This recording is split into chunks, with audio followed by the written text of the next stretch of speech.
Tonight, we kick off a new series here at the library that embodies one of the core traits of our 40th president. Perspectives on Leadership offers an opportunity to carry on what President Reagan successfully demonstrated throughout his lifetime: effective leadership. Ronald Reagan knew that leadership takes many different forms and should not be focused on one individual. He made this clear at the opening of the library when he told the audience and the world that the library is not about one man or one political party. He wanted the library to be used as a platform where dialogue, debate, and discussion would take place for the betterment of society. Here, in the House of Reagan, we know that leadership is important with families, at schools, in church, and in government. However, nowadays, there seems to be a void in finding true leadership. It is not our position here to place blame or point fingers or to say why that void exists. Rather, we leave that behind, take a proactive approach, and present an opportunity for our speakers to step up to the podium and offer constructive solutions, not destructive dialogue. We can disagree, but we don't have to be disagreeable. With perspectives on leadership, we hope to provide a framework of examples through Ronald Reagan and other great leaders that all of us can learn from and perhaps even practice in our everyday lives. Examples need to be set so that people can draw from, and more importantly, that the next generation can apply in their lives. We call that fostering tomorrow's leaders today. Our speaker this evening probably has a bit bigger podium than we have here at the Reagan Library. However, the same principles apply. What is interesting is that this might not have happened if not for Ronald Reagan. You see, on June 19, 1987, President Reagan did not sign the Fairness in Broadcasting Act.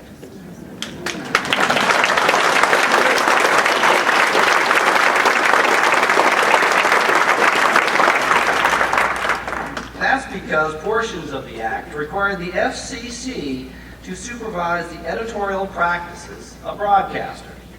In his written statement about his disapproval, President Reagan wrote, "This type of content-based regulation by the federal government is, in my judgment, antagonistic to the freedom of expression guaranteed by the First Amendment." He finished his statement by writing, "This bill simply cannot be reconciled with the freedom of speech and the press secured by the Constitution." In 1987, Bill O'Reilly wasn't on Fox News yet. As a matter of fact, the Fox network had been launched just 9 months earlier, and Bill didn't join there until 1996. But perhaps President Reagan had journalists like him in mind when he refused to sign the bill. Bill O'Reilly is certainly not afraid to speak his mind and weigh in on issues of the day. And he doesn't disagree that he is probably the most controversial, most frequently discussed television analyst broadcasting today. In fact, he was outspoken as a young child.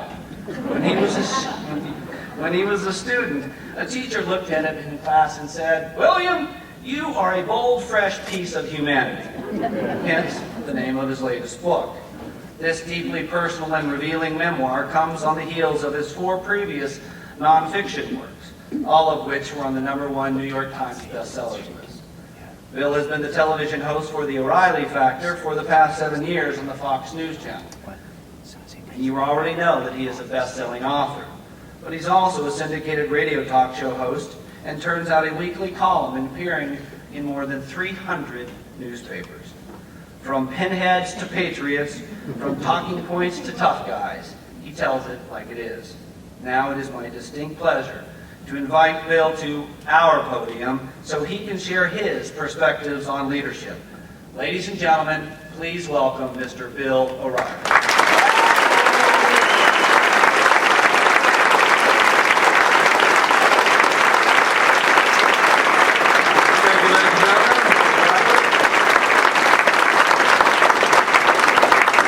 Appreciate you turning out on President's Day weekend. I was just up in Santa Barbara when I come out to California. And we come out a couple of times a year to do week-long shows. I like to get out and see what's going on. So I went up to Santa Barbara this morning and then came back through the Ojai Valley. And beautiful state. I think I've been to every county in California. Just a beautiful state. And of course, it leads the league in people. You got more citizens here than any other state, more electoral votes. But what a mess.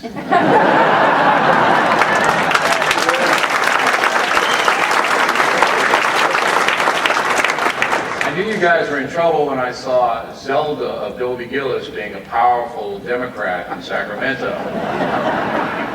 Sheila Kuehl. And I remember early on, is that Zelda? You know? And then I think that Maynard G. Krebs running for mayor, running for governor, right? The guy in San Francisco, the mayor up there. So anyway, I'm reading the paper today at the Los Angeles Times. It's still in business, but we don't know about tomorrow. It's really in trouble. And you know, I'm reading about they made everybody work late last night in Sacramento to sign the budget and this, that, and the other thing. And I'm saying to myself, isn't it interesting that California, the most innovative, and I believe the most innovative state in the union, I mean, the state that has always led the way in trends and politicians and almost everything, has gotten now bogged down into a situation where you're broke. Where you're broke. And their solution is in Sacramento to raise the sales tax and the gasoline tax. Well, it's going to really help the folks, isn't it, in the recession? Is that going to happen? So I may organize. Remember that scene in Frankenstein with the Burgermeister got the crowd? Well, we have ordered about 5,000 torches, and I may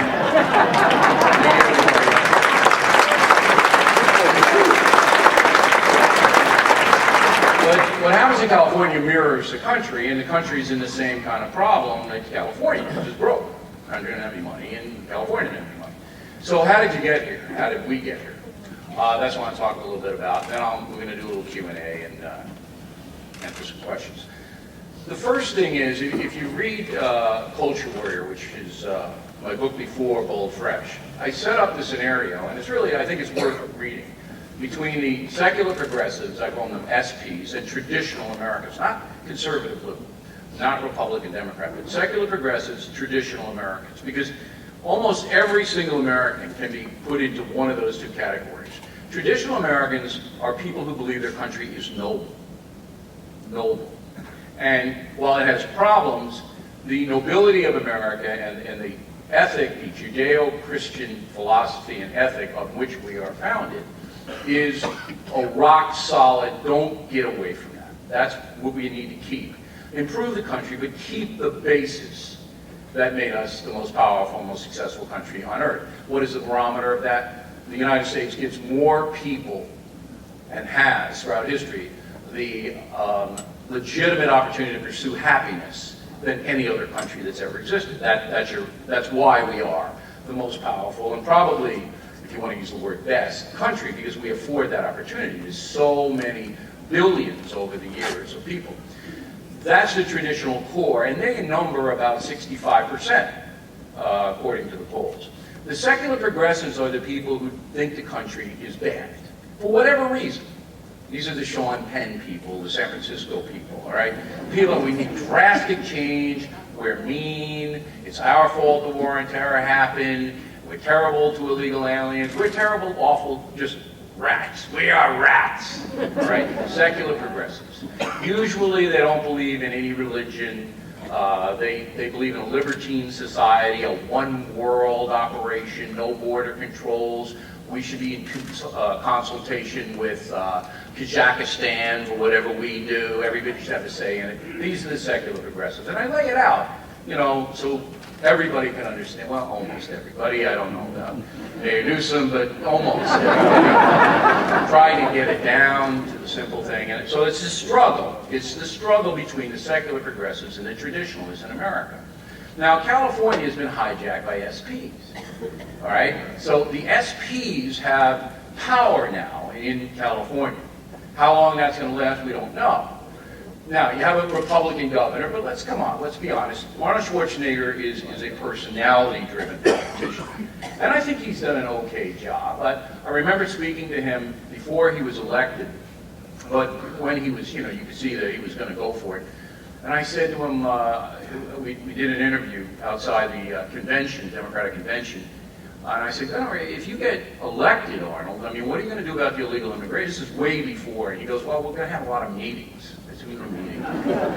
So to myself, I went, boy, I mean, if you don't have a plan, if you're going to have meetings, and you've seen what's happened. I mean, it's been California, Texas, and Arizona, the 3 states that have really taken it on the chin with illegal immigration. But I could see that he, while he was a charismatic man, I think he's a good man. He has good instincts. He was not versed in policy.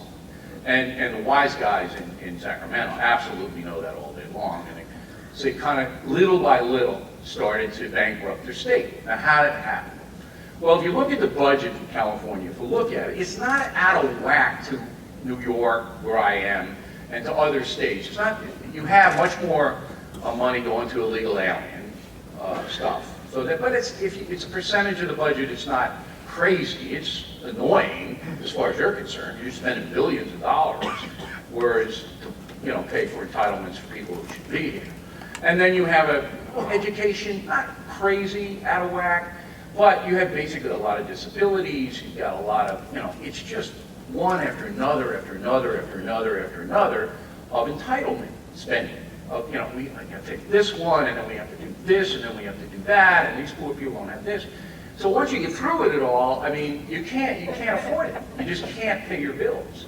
And then the corporate situation, tax is so high that a lot of corporations are moving to Nevada, they're moving to Arizona. They're moving out of here. It's look, I can't do business here anymore. It's crazy, and you're going to see more and more of that.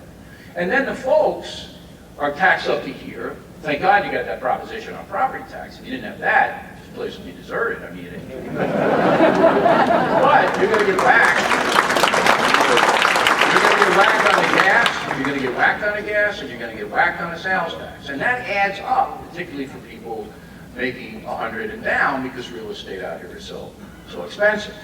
So that you're basically putting so much pressure on the folks to support this entitlement deal that you're broke.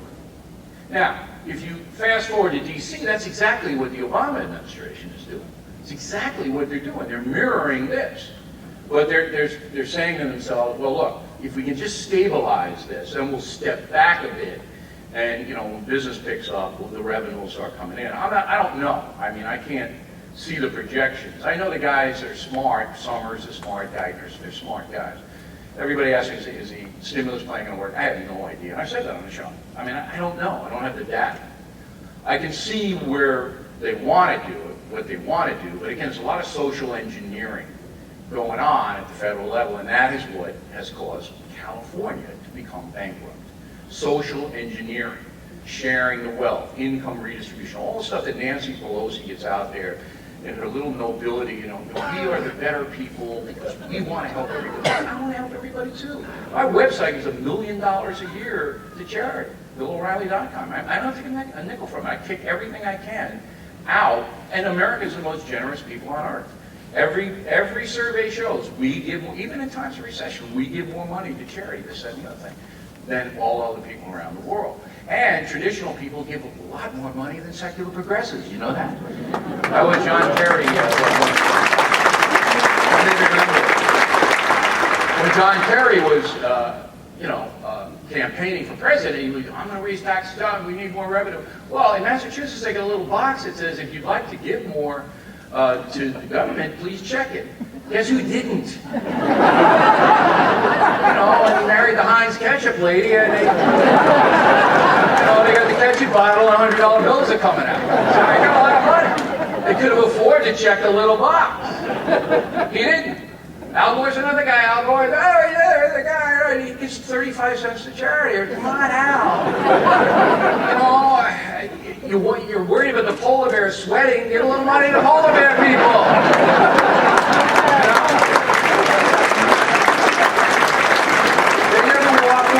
They never walk the walk.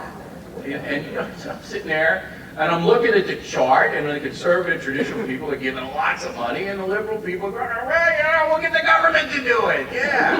Well, we don't have any money now. We don't have any money more. It's getting to the point where you guys in California are going to have to basically start to mobilize on a local level and look at these people and say, look, we're not going to vote for you anymore. And you're going to go up against the unions, and you're going to go up against the minority lobbies, and all of those things that are powerful. But, if you don't do it, you're not going to take back your state. It's going to be creeping and creeping and creeping and creeping. More and more and more and more spending. We can't afford to give everybody health care. Now, Obama knows that. It's going to be really fascinating to see what he does. He knows that he can't afford national health care. He can't afford it. They don't have the money. All right? And he can't borrow anymore from the Chinese. Chinese go, we don't have any money either now. All right? So look, there's no one in the world that has any money anymore. All right? Except the Jonas Brothers. They're the only ones. So, where's he going to get it? Now, if Obama starts to print the money, if it's Bernanke and the boys start to do it, then it's going to be inflation. He's smart. Obama's smart. I mean, people underestimate the guy. I don't. And I don't nitpick the guy. And it's an interesting cycle in history. I was talking to Duke before he came out here, and it's like the corridor transition of Reagan. It's very, very interesting. Okay? Because now we're transitioning into a Republican president who the last year, I don't know what happened to President Bush the last year. I just don't know what happened to the man. Because somebody should have flagged us on this recession, and nobody did. He looked like he was caught by surprise. Well, what were the Paulson and those guys doing? Chris Cox, he's a guy from Orange County. I actually knew him. He was at Harvard Law, and I was at Boston U, and I knew him there. What are these guys doing? They let these guys go crazy, and now we're all paying the price for it. But the cycle of history is almost exactly the way it was in 1980. We're coming off Carter had this terrible thing, and then Reagan came in, took him 2 years to turn it around. But the difference is that Reagan didn't take a dramatic, we're going to spend $1 trillion. He basically cut taxes and said, okay, we're going to tough it out until this all kicks in, and then we'll get the upward cycle. Now, with $1 trillion, people are going, okay, next week it's going to be better, right? I mean, that's the expectation. You're going to spend $1 trillion, okay. So Obama's window is a lot smaller. A lot smaller. Now, I think I'm of two minds here, because I understand the pain that individual Americans are going through. I mean, I understand that. In my own town, people get laid off like crazy, and it's really bad. So I got that. But there's not much I can do about that, all right? And I also understand that you should give Obama a chance. You should. Just as a fair, this is our system, he was elected, let's not kill him, let's see what happens for a while.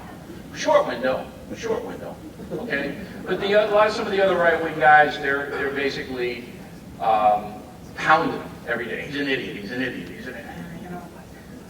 Let's see what they do. Let's see how it shakes down. Let's see how much influence Pelosi and those people have. Let's see. You can't give them too much, but I think it's fair. And I said this to Obama's people. I said, look, I'm not going to cheap shot you, and I'm going to call you when I think it's bad, like the Pelosi thing. It drove me crazy, and I did it. I called them on it. But I'll give you a little while. But if you start to do crazy stuff, then I'm going to have to step in, and it ain't going to be nice. All right?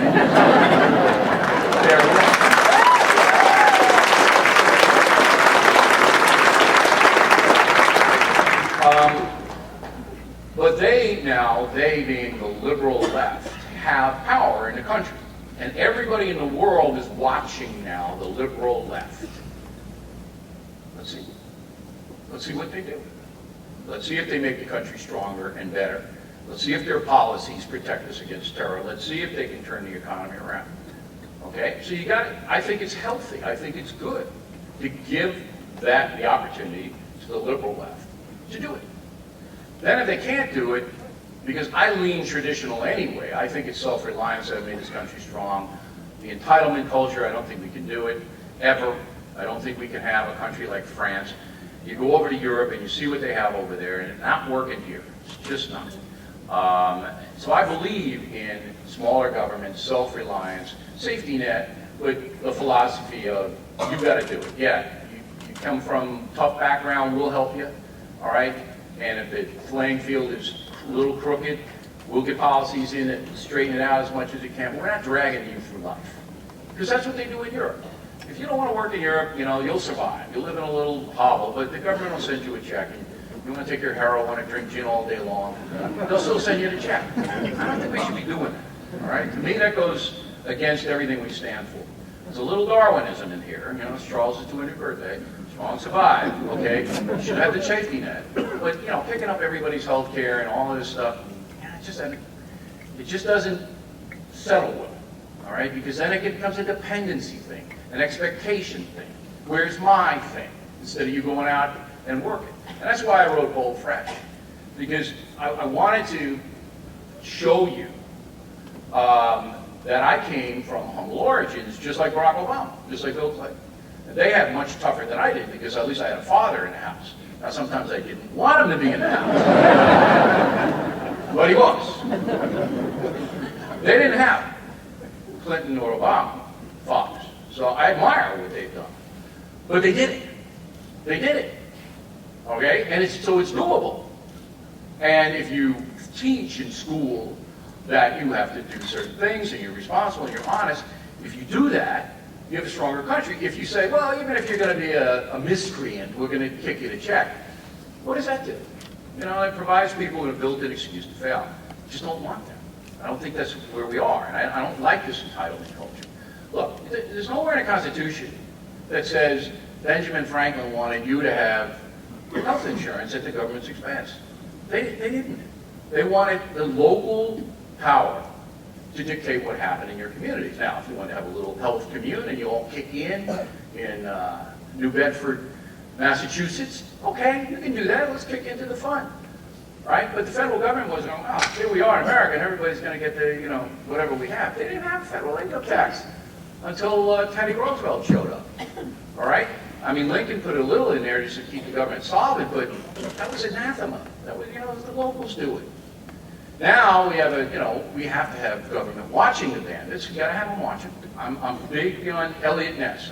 Elliot Ness is my guy. Remember the Elliot Ness you haven't touched him? He's my guy. I want my Elliot Nesses everywhere. So when the Wall Street Weasels get on, bang! Get them. And when there's some pharmaceutical companies are jacking up their night, hey, what are you doing there? All right? Keep competition. Insurance competition, all of that. That's what I want. Keep it down. And again, if there's a kid who's got irresponsible parents, and the kid is, yeah, then we'll take care of the kid. Put the parents in jail, and we'll take care of the kid. All right? By the way, that octuplet mother. Okay. Who was the first one? Who? All right? The day of that couple, here's the doctors. Here's the doctors, okay? And they're all foreign doctors. There's one American doctor. I don't know what? Now that doctor who did that, he can't come out of his house. I got my guys surrounding his house.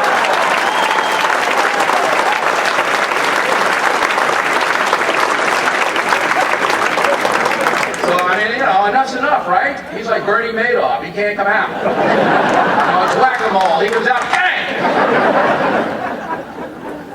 And, that's what you have to do. Send a message to these people. You have to send a message to them. So we're basically in a really interesting time, unfortunately it's a painful time, in American history where, you don't know where it's going to go. You don't know how it's going to work out. And the Republicans are interested in what they're doing. They're going to, okay, we're just going to step back. All right? We're just going to let these guys go.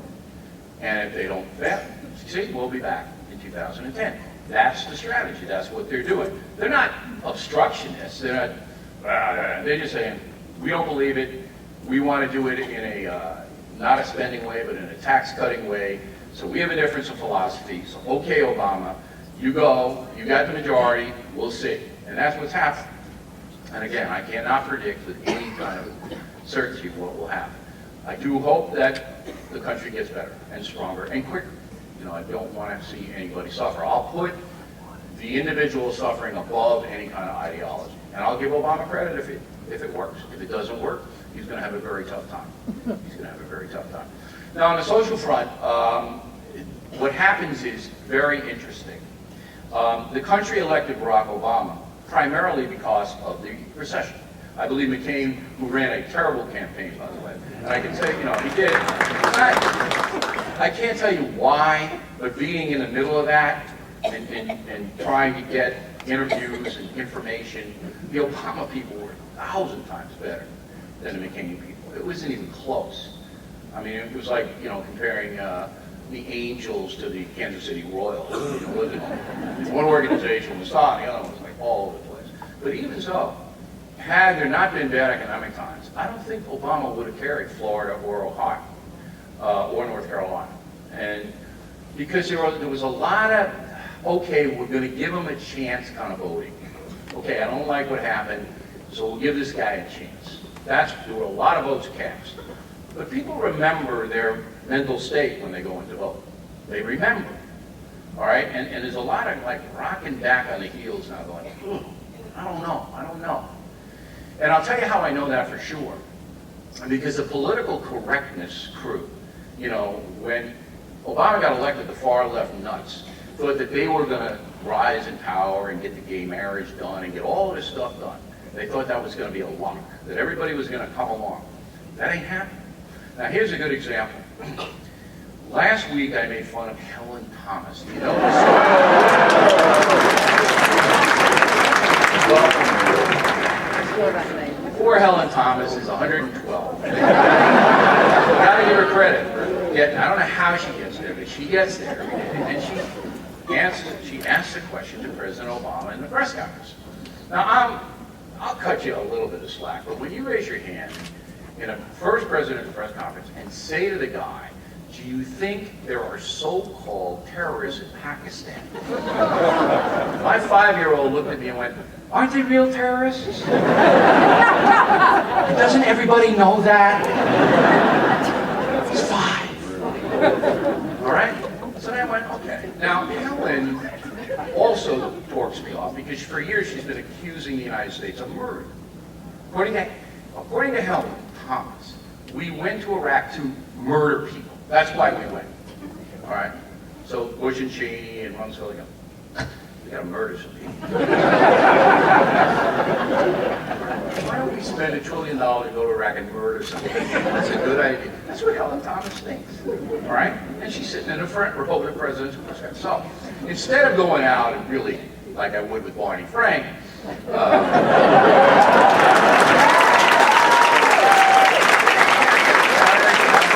heads up there. We have coined a new phrase. You'll be Barney. And we are going to have bumper stickers. They will be available. It's the first time I'll ever mention it.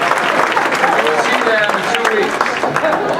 Bumper sticker reads, the factor says, if you lie, you'll be Barney. We'll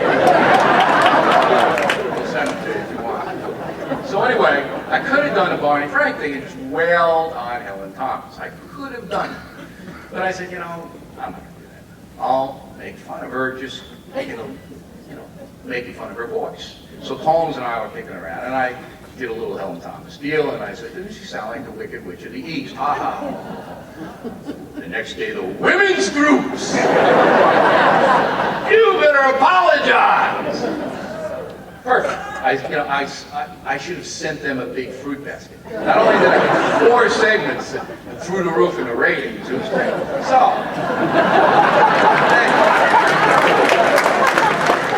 they come in, this young lady comes in from the women's group, and you have to apologize, you can't be playing at the middle of time, and I said, did your group stick up for Sarah Palin? No. Not one time. I think they made fun of her voice, did they not? I think they called her every name in the book, went after her kids. Not once did that women's group, stick up for her. So anyway, the poor woman was led off the set. Then I said to Paul, okay, should I apologize? No. Now, I'll give you, this is another first one, because we're going to do this more. More than 100,000 people voted Paul. 96% say no.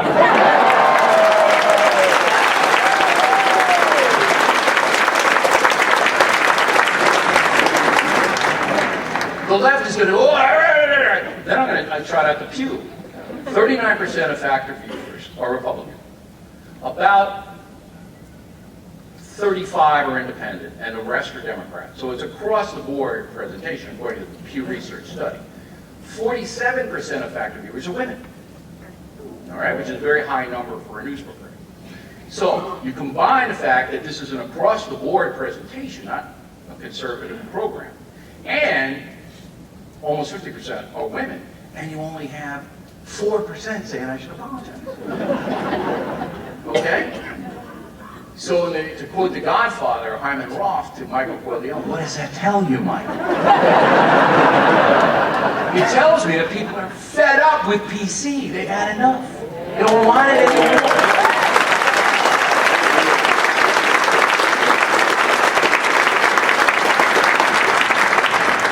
As I said on a factor last week, they're running out of ifs for me. I'm a racist because I want a responsible immigration program. I'm a sexist ageist because I went after Helen Tyler. There's more S's, you know? So that is good news.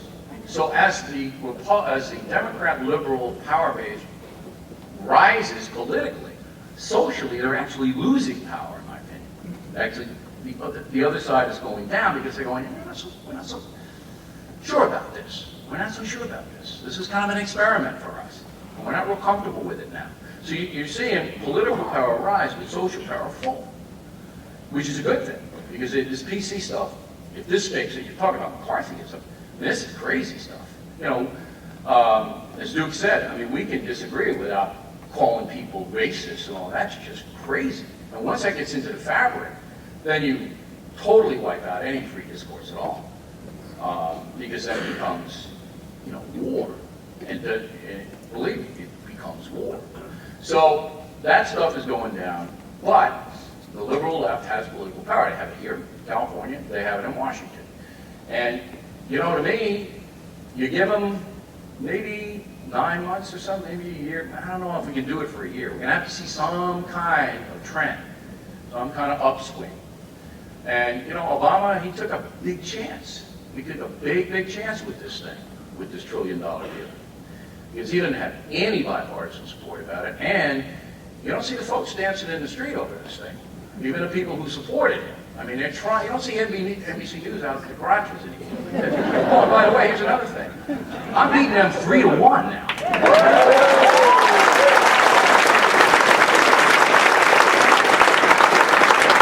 Since Obama was elected, my numbers are up about 40%, and theirs are down 25%.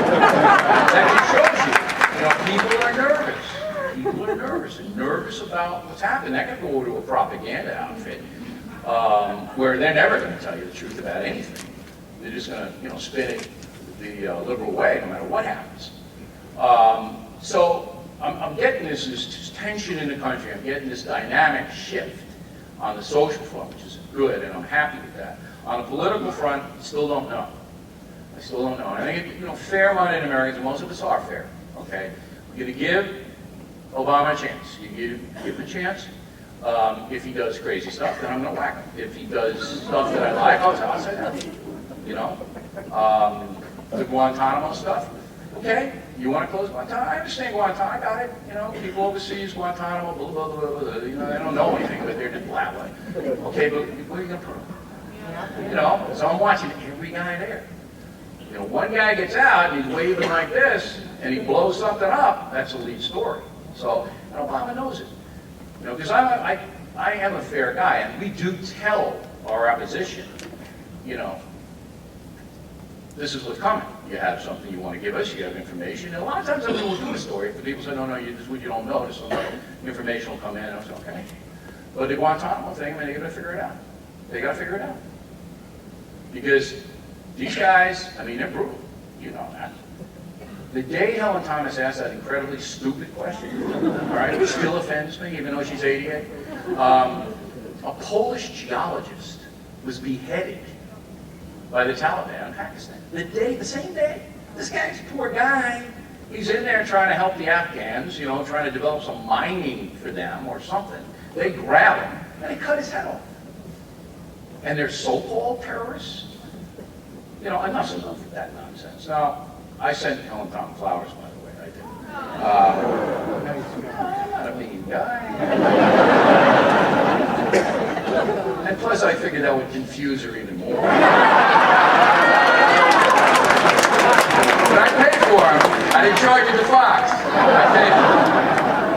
So, it's all right, Helen, we had some fun at your expense. We really, but I think it might be time for her to get elected to the California Assembly. Hey, if Zelda can run it, come on! You ever get a chance, watch that show, Dobie Gill. It's #1 great show, but Zelda, okay, that's why we're bankrupt. And finally, I don't do many speeches because I'm just crazy busy and all of that.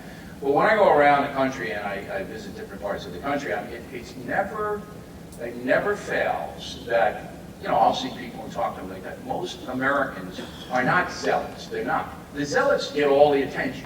The zealots are in the media and the zealots are but most Americans are fair. They just they love their country. They want the best for themselves, their families, and for other Americans. And they're kind of confused. They're confused about why things are happening, why all this shift, why people are doing it, but they're willing to listen. And that's the strength of the country. That really is the strength of the country. So when people go, and I said, 2 years from now, this country can be totally different. Totally different than it is now. I don't know how, but the dynamic is in play. Things happen for a reason. I do believe in God. I believe that we were blessed. I believe that the philosophy the Founding Fathers took from the Judeo-Christian traditions was brilliant, and they laid it out, and that's why we're here today. That's why we have all the fine things that we have. Even though now we'll take the questions. I'll let you go home. Thank you. The first question, if you had President Reagan on the factor during his presidency, what no-spin question would you ask him and why? Let's see. Reagan was a guy, from my reading of him, that didn't really have a lot of use for the press. So I don't think he'd be running into the factor because he operated on the level of the bigger picture. A little like Schwarzenegger, but much more in detail and much more fierce in his belief system. But Reagan was like a bigger picture guy. He said, okay, look, I don't like the Soviet Union deal. I see what they're doing to all these people, so wear these guys down. What I like to do is I like to get into the belief system. If you saw my interview with Obama, it was pretty interesting back and forth with Obama because it was, he was used to just run and rush out over the press because he's so smart. I was like stopping him. Wait a minute. I understood what Reagan's belief system was. I probably would have gone into, look, do you feel that Gorbachev cares at all about freedom? Do you get that feeling from him? I would have liked to got the inside on how he was reading his adversaries. That's what I probably would have gotten. Now, whether he would have been honest about it or not, I think after his administration, he could have been. But during, what these guys have to do.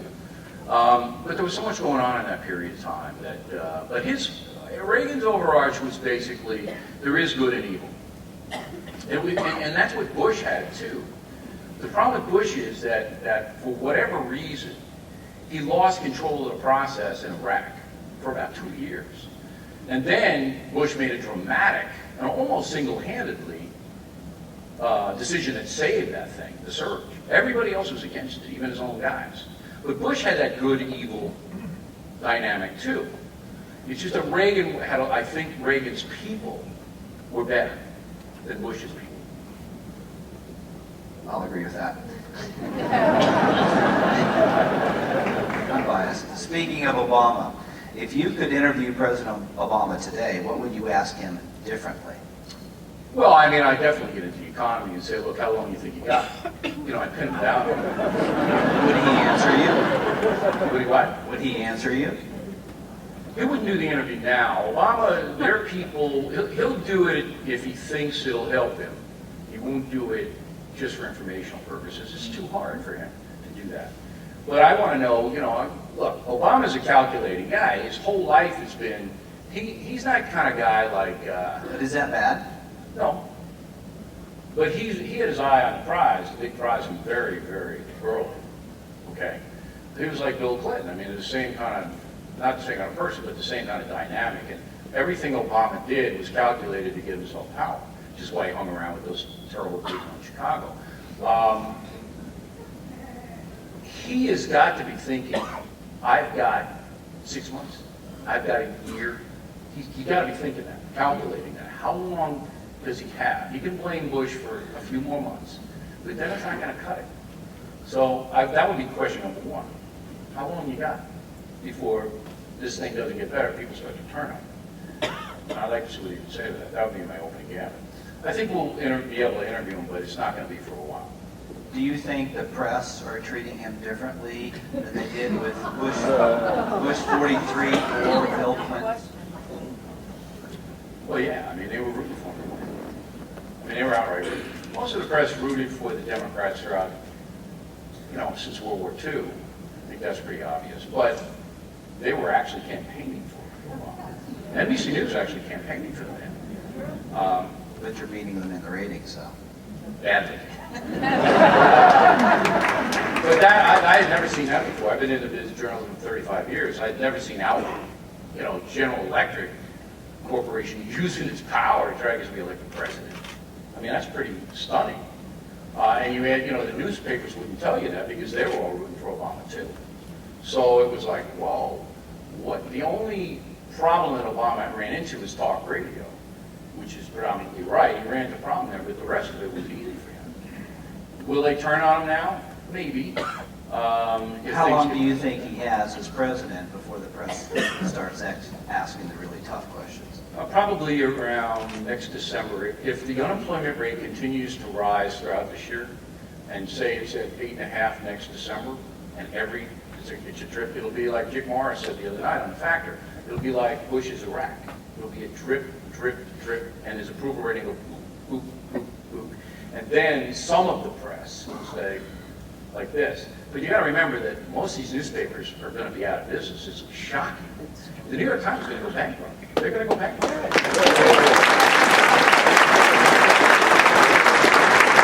See, the difference is the New York Times can't raise the gasoline tax. So they're done.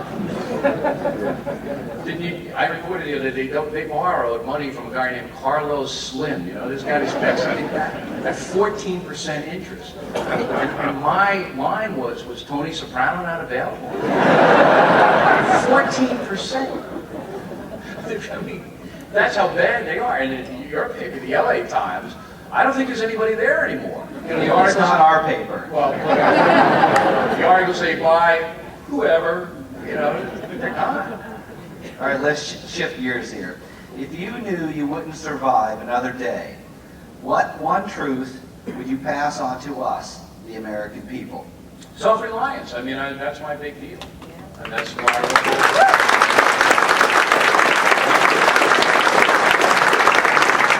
I think Obama should do that too, much more of that. Because Obama, to the minority community, you see, the minority community can say, oh, well, you're white, O'Reilly. That's true. I'm the whitest guy in the world. It's true. You're white. You don't understand. What am I going to say? But Obama is black. And he had a crazy mother, too, a hippie mother, is running him around Indonesia for God knows what reason. Raised by his grandparents, and he's a president. I'd like to see Obama get out there and do that self-reliance thing, too. But I think if we got back to those kinds of principles, that, we can make it. You got to be smart, you got to be tough, you got to learn from your mistakes. You can't be drinking all day long. I mean, come on. We'd be a stronger country instead of it's always somebody else's fault. Oh, it's always somebody else. No, I don't like that. And so that, next time I see Obama, and I don't see him a lot, I'm going to say, you think he can get on that bandwagon a little bit? He did it a little, but not a lot. He didn't do it a lot. So you need someone from the bully pulpit to do that. Yeah, I mean, if Obama starts to pound the self-reliance issue, that you guys have to, haul it yourself. You can't be counting on the federal government for everything. You just can't do it anymore, because we can't. And that message has to get out. I want any more money. Take responsibility for yourself. This question comes from two teenage girls in the audience. What made you decide to be a talk show host, and will you run for public office? I mean, that's just, I have more power now. Who would like for him to run?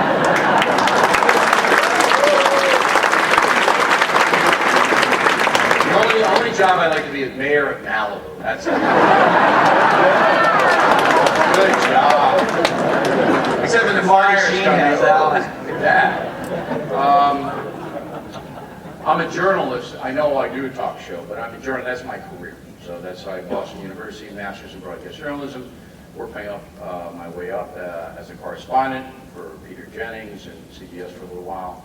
Did in 75 countries. So I was a talk show host. That's just what evolved from my experience. So, and it's fun. It's a fun job. And Speaking of some of the people that you work with, are there one or two people that you mentored you or you respect that we should have more of today? well, when I was coming up, a guy named Tom Snyder, remember Tom Snyder? He was very nice to me. I admired his on-air style and, met with him a few times, and he's a very nice guy. Jennings, when I worked at ABC, I had a good relationship with him. I learned a lot from him. It wasn't a big mentoring kind of thing. I was a kind of an obnoxious kid. I know that's hard to believe. I was a big guy, and, there wasn't a lot of mentoring going on back then. Moving right along, you have a #1 show. What are you going to do to bring youth audiences that don't yet know you? Nothing. I'm not going to chase them. Our demographic is, we have 25 to 54 is what they call the money demo. We have far and away most people in that demo. But under 25, they got the machines and the iPods and everything.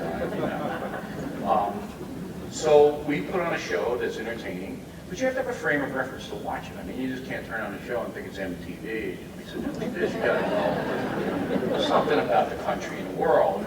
And we find, I've been on 12 and a half years now, so people started watching when they're 18 or now in 30. We find that kind of a flow happens. But, we don't chase an audience or pander to an audience. So as many people that watch us, our ratings now, we get about 6 million people a night on the 3 runs.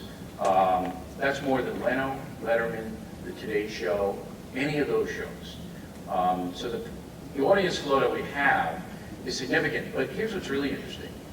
Another 16 to 20 million watch it on YouTube. Because every obnoxious thing I say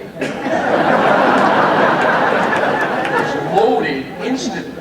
That's where these dopey women saw it. They don't like The Factor. They was staring at the computer as Bing O'Reilly insults women. Ah!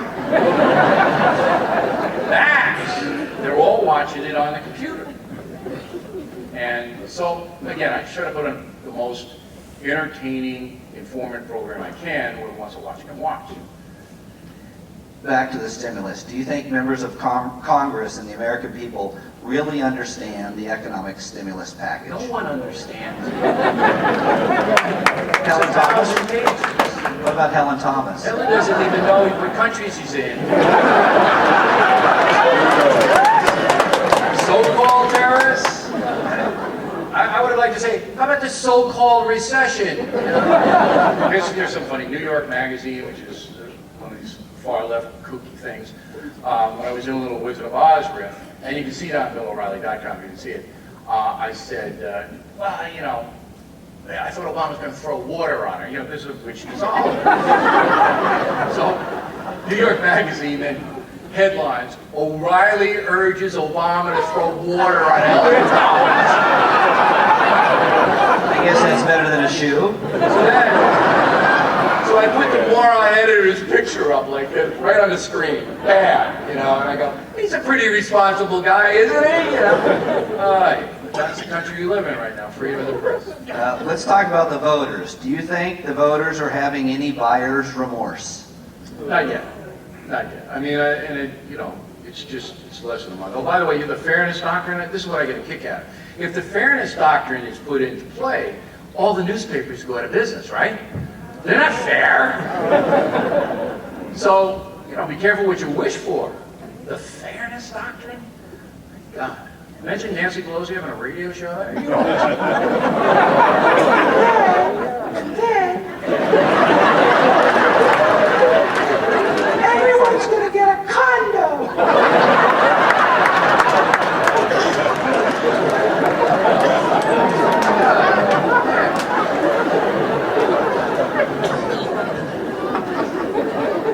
You know who's running against Pelosi? Cindy Sheehan. Pelosi's not liberal enough. So So if she gets elected, we'll all have the long march and we'll go to Manchuria. Who is someone you disagree with philosophically, yet you still respect as a person, and why? Well, there's a lot of those people. You see, I'll give you the best example. Congressman from, I'm getting old here, the far left congressman from Ohio. He always runs for president. Give me the name. Kucinich. Dennis Kucinich. Nicest guy in the world. The nicest guy. He's far and away classier, nicer, off camera. He gets on camera, he turns into a werewolf. It's like a full moon. But he believes everything he says. You know, he's kind of one of these Woodstock guys who are all going to live in a commune and share the power, the wealth. And you go, I don't think so. From a college student, what is your view of public spending on college tuition? You know, look, I want everybody to be able to go to college, and the community college system affords that now, and there's a lot of grant money around, but I mean, we're not going to send, people can't afford to send everybody to college, you know? I went to Harvard, it cost me a fortune to go there. I earned the money, I paid them the money. I mean, it wasn't worth it, it was a, you know. But we just can't afford that. But there is so much grant money and this and that. It's again, it's this mentality of, okay, you got to give them health, and then they got to have a decent place to live, and they have to have nice shoes, and they got to have, you know, Stanford, and you know, it's 300 million people plus another 20 million illegal people. Where's this all going to come from? And then they go, oh, the rich. Let me break it to you, Nancy. You ain't rich anymore. You know, it's all gone. Bernie Madoff took it. Do you think George Bush or President Obama will get credit for the victory in Iraq? Well, Obama's not going to get credit for it. No way. The victory in Iraq was Pyrrhic, which means it wasn't worth the blood and treasure. We did a noble thing. Those people, 35 million people, have a chance at freedom now, and they're not having their heads cut off. But I think the American people basically, yeah, it turned out to our favor, but boy, was it really worth it.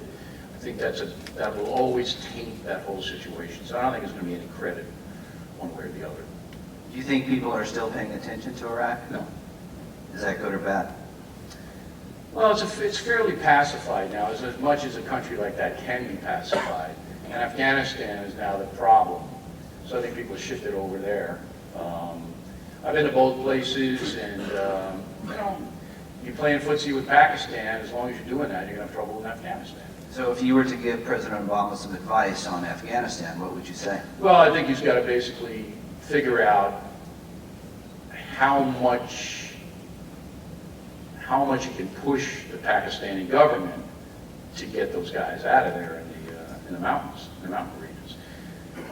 It's another very, very difficult situation. You don't want Pakistan to go up and have them be another Iran, and that could happen. So if they have a revolution and they overthrow the fundamentalistic power, you know, it's really a mess, believe me. It's really, when things get bad for you here, just go, I don't live in Pakistan. All right? What a mess that is. But Obama, you know, he's still throwing the drones in there, blowing up people. Like over the weekend, they killed 20. Boom. So, you know, he's still doing that to his credit. Given the changing demographics in the United States, what can the GOP do to maintain principles and expand the party? It has to, look, the Republican, you've got to get off the ideology. That's what's killing them right now. They got to get into the independent fabric. And they got to say, look, we're the party that's going to make your life better, and here's how we're going to do it. See, ideology, as I said in the beginning of my remarks, most Americans aren't ideologues. They're not. They just want a nice life, and they don't want to be punished. And they feel bad when people get home with their arms and legs blown off, and they felt bad when 3,000 Americans are killed at 9/11. You know, Rosie O'Donnell ruined her career by saying that 9/11 was a setup job and all that. That's the end of her. She's gone. Because the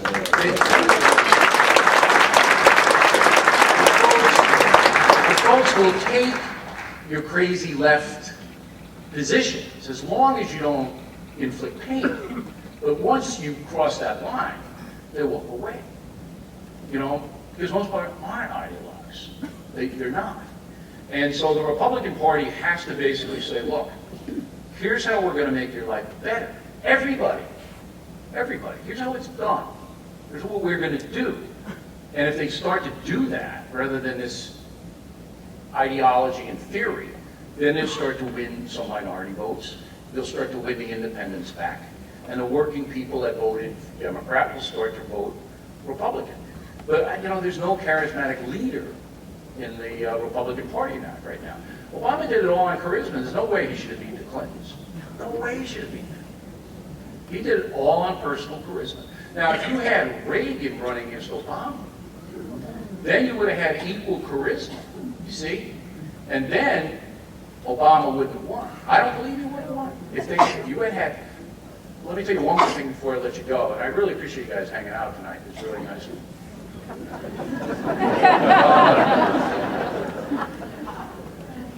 There's a week left in the campaign, and it was clear to me Obama was going to win.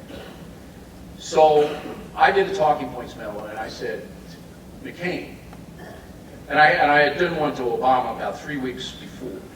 I said, look, this is what Obama has to do to win. Bing, bing, bing, bing, bing. And then I said, Senator McCain has to do this. He has to bring up on stage behind him Giuliani. And he has to say to the American public, here's my Attorney General, and he's going to get every SOB on Wall Street who holds the shoe. He's going to get it. All right? And Giuliani,